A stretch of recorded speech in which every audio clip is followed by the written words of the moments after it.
Hello friends, welcome to my channel best classes. आज अपनी इस वीडियो में हम क्लास 10th का सबसे important chapter that is chemical reaction and equation को देखेंगे। ये हमारी इस वीडियो का फर्स्ट पार्ट होगा जिसमें हम केमिकल रिएक्शन के बारे में जानेंगे कि केमिकल रिएक्शन क्या होती है और साथ ही साथ में उसकी करैक्टरिस्टिक के बारे में भी हम यहाँ पे जानने की कोशिश करेंगे।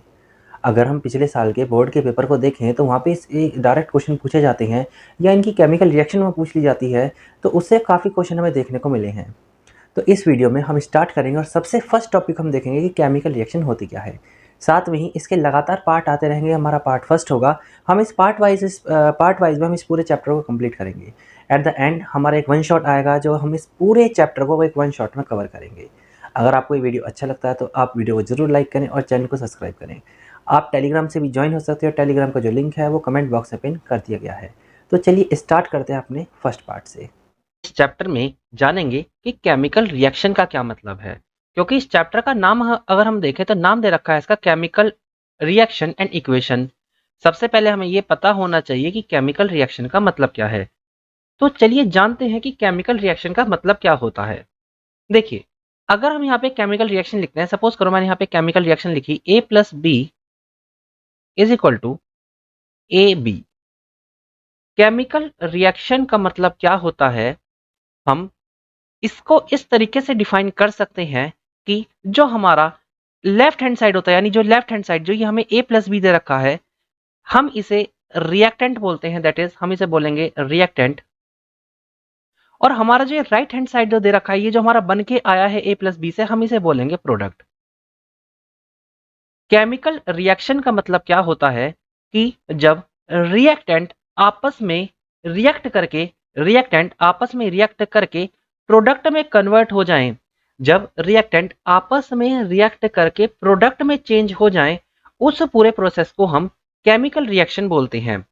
अगर हम इसकी एक जनरल डेफिनेशन पे बात करें कि इसकी जनरल डेफिनेशन क्या आएगी, तो हम ऐसे ऐसे कह सकते हैं कि अ केमिकल रिएक्शन, दैट इज अगर हमें ये बताना हो कि हम कैसे केमिकल रिएक्शन को डिफाइन करेंगे, so a chemical reaction is defined as a reaction that is defined as the reaction जिसमें हमने इसमें क्या देखा कि हमारा जो रिएक्टेंट है, यानी जो हमारा जो रिएक्टेंट है इन विच रिएक्टेंट, जो हमारा रिएक्टेंट है is converted into the product, जिसमें जो हमारा रिएक्टेंट है वो हमारा किस में कन्वर्ट हो जाएगा, प्रोडक्ट में कन्वर्ट हो जाएगा। क्या हम इसका कोई एग्जांपल ले सकते हैं? That is example. देखिए, अगर हम इसमें एग्जांपल की बात करते हैं तो हम एक सिंपल एग्जांपल इसमें ले सकते हैं। सपोज करो हमने यहाँ पे ले लिया, सपोज करो हमने ले लिया मैग्नीशियम। हम मैग्नीशियम को Mg से रिप्रेजेंट करते हैं, हमारा मैग्नीशियम है। मैग्नीशियम ने ऑक्सीजन के साथ रिएक्ट करा, यानी O2 के साथ रिएक्ट करा, ठीक है। और इसने आगे जाके क्या बना लिया, इसने आपका बना लिया जाके मैग्नीशियम ऑक्साइड, ठीक है। अब जो ये वाला साइड है, यानी ये जो साइड है, हम इसे क्या कहेंगे? अगर हम इसका नाम यहाँ पे लिख के देखें तो हम इसे क्या कहेंगे? दैट इज ये हमारा है रिएक्टेंट, रिएक्टेंट। और जो हमारी नई चीज जो बन के आई है, जैसे हमारा यहाँ पे बन के आया है मैग्नीशियम ऑक्साइड, ये हमारा क्या आएगा? ये हमारा आएगा प्रोडक्ट। सो केमिकल रिएक्शन क्या होती है? केमिकल रिएक्शन एक ऐसी रिएक्शन होती है जहां पे रिएक्टेंट जो होता है, यानी इन विच रिएक्टेंट और वन और मोर रिएक्टेंट, यानी एक से ज्यादा रिएक्टेंट और वन और मोर रिएक्टेंट आपके किस में कन्वर्ट हो जाते हैं? वो प्रोडक्ट में जाके कन्वर्ट हो जाते हैं। इस चीज को जानने के लिए हमने एक एग्जांपल यहाँ पे देखा। जैसे मैग्नीशियम ने जब ऑक्सीजन के साथ रिएक्ट करा तो हमारा उसने क्या बना लिया? दैट इज मैग्नीशियम ऑक्साइड बना लिया। हमारा जो लेफ्ट हैंड साइड था वो हमारा क्या था? रिएक्टेंट था। जो हमारा राइट हैंड साइड निकल के आया है, दैट इज वो निकल के क्या आया है? हमारा प्रोडक्ट निकल के आया है। एक चीज हमें और यहाँ पे पढ़नी पड़ेगी। अब हमारा केमिकल रिएक्शन तो क्लियर हो गया कि केमिकल रिएक्शन होता क्या है। हमें एक चीज और पढ़नी पड़ेगी कि कैरेक्टरिस्टिक क्या होते हैं। एक केमिकल रिएक्शन हो रही है, उसकी क्या क्या कैरेक्टरिस्टिक हो सकती है। यानी हमें यहाँ पे क्या नया टॉपिक पढ़ना है, that is characteristic of chemical change. आप कैसे बता सकते हो कि केमिकल रिएक्शन यहाँ पे हो रही है? Chemical reaction, characteristic of the chemical reaction. देखिए, हमारी एनसीईआरटी में कुछ हमें कैरेक्टरिस्टिक दी गई हैं, और जिससे हम ये बात पता लगा लेते हैं कि जो हमारे सामने रिएक्शन हो रही है वो केमिकल रिएक्शन है या नहीं है। अब हम इसमें कुछ जानते हैं, कुछ प्रॉपर्टीज के बारे में, कुछ कैरेक्टरिस्टिक के बारे में, जो हमें ये बताएगी कि केमिकल रिएक्शन की प्रॉपर्टी है या नहीं है। जैसे फर्स्ट प्रॉपर्टी अगर मैं यहां पे लूं तो फर्स्ट प्रॉपर्टी हमारी आती है change in colour. Change in colour कहने का क्या मतलब है कि अगर हम कोई रिएक्शन करा रहे हैं तो उसका कलर चेंज जरूर होगा, यानी उसमें उसमें हमें चेंज इन कलर जरूर देखने को मिलेगा। जैसे हम यहाँ पे एक रिएक्शन लिखेंगे और हम उससे ये चीज देखेंगे कि हमारा क्या कलर चेंज हो रहा है या नहीं हो रहा। हमने क्या लिया यहाँ पे लेड नाइट्रेट लिया, दैट इज लेड नाइट्रेट, और लेड नाइट्रेट को हमने किस में डाल दिया, हमने पोटेशियम आयोडाइड में डाल दिया, यानी पोटेशियम आयोडाइड में डाल दिया। ठीक है, लेड नाइट्रेट हमारा क्या है, ये हमारा कलरलेस है, कलरलेस, और पोटेशियम आयोडाइड भी क्या है, हमारा कलरलेस है। ठीक है, अब ये जब दोनों आपस में रिएक्ट करेंगे, यानी जब लेड नाइट्रेट ने पोटेशियम आयोडाइड के साथ रिएक्ट किया तो हमारा नया प्रोडक्ट बनके आएगा, that is lead iodide, lead iodide plus potassium nitrate plus potassium nitrate, that is potassium nitrate. अब अगर हम इसमें देखें तो इसका जो कलर आएगा, यानी जो हमारे यहाँ पे कलर निकल के आएगा, हमारे इस रिएक्शन में जो कलर आएगा वो निकल के आएगा, दैट इज येलो। क्या यहाँ पे कलर चेंज हुआ? बिल्कुल हुआ, क्योंकि यहाँ पे ये हमारा लेड नाइट्रेट कलरलेस था, पोटेशियम आयोडाइड हमारा हमारा कलरलेस था, और जो ये प्रोडक्ट निकल के आया है उसका कलर क्या निकल के आया, दैट इज येलो कलर हमें देखने को मिला है।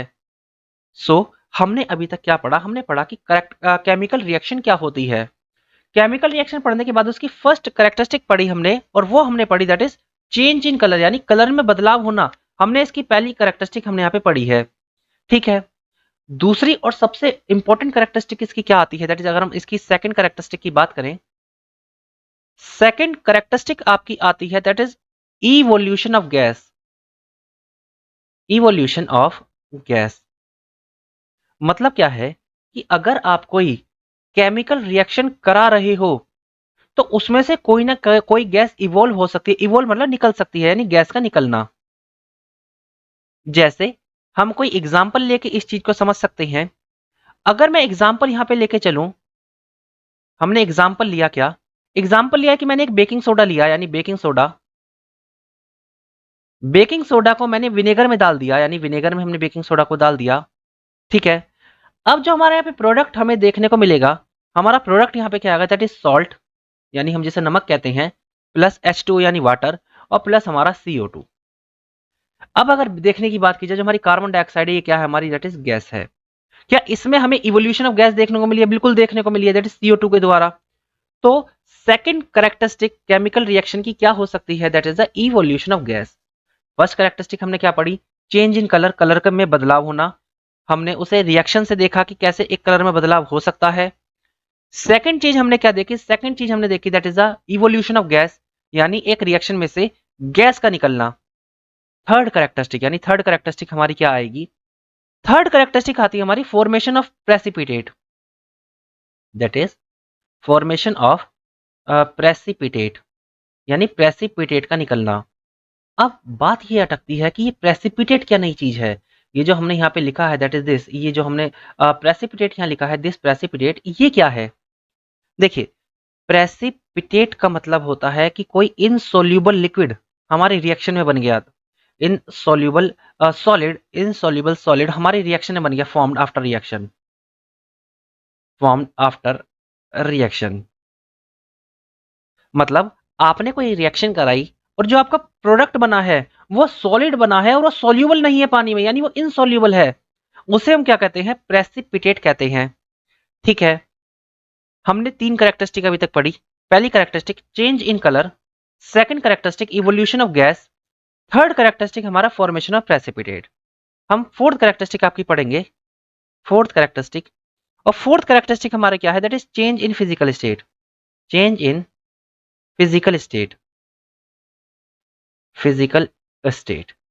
चेंज इन फिजिकल स्टेट का मतलब क्या है कि सपोज करो कोई चीज सॉलिड में है, यानी हमारा जो रिएक्टेंट है, हमारा जो है वो सॉलिड में है, और रिएक्शन होने के बाद वो चीज लिक्विड में हो गई या वो चीज गैस में हो गई, तो इसमें क्या है, इसकी फिजिकल स्टेट चेंज हुई है। मतलब पहले ये सॉलिड में था और रिएक्शन होने के बाद अभी किस में बदल गया, या तो ये लिक्विड में बदल गया या ये गैस में बदल गया।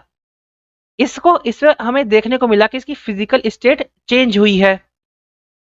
बट एक इंपॉर्टेंट अनाउंसमेंट यहाँ पे है कि जो ये चेंज इन फिजिकल स्टेट हमें जो ये देखने को मिली है, ये तभी करेक्टरिस्टिक मानी जाएगी केमिकल रिएक्शन की। बहुत ध्यान से सुनिएगा, ये तभी ही करेक्टरिस्टिक मानी जाएगी एक केमिकल रिएक्शन की जब ये सारे चेंजेस यानी evolution of gas, formation of precipitate, change in colour हमें देखने को मिल रहे हों।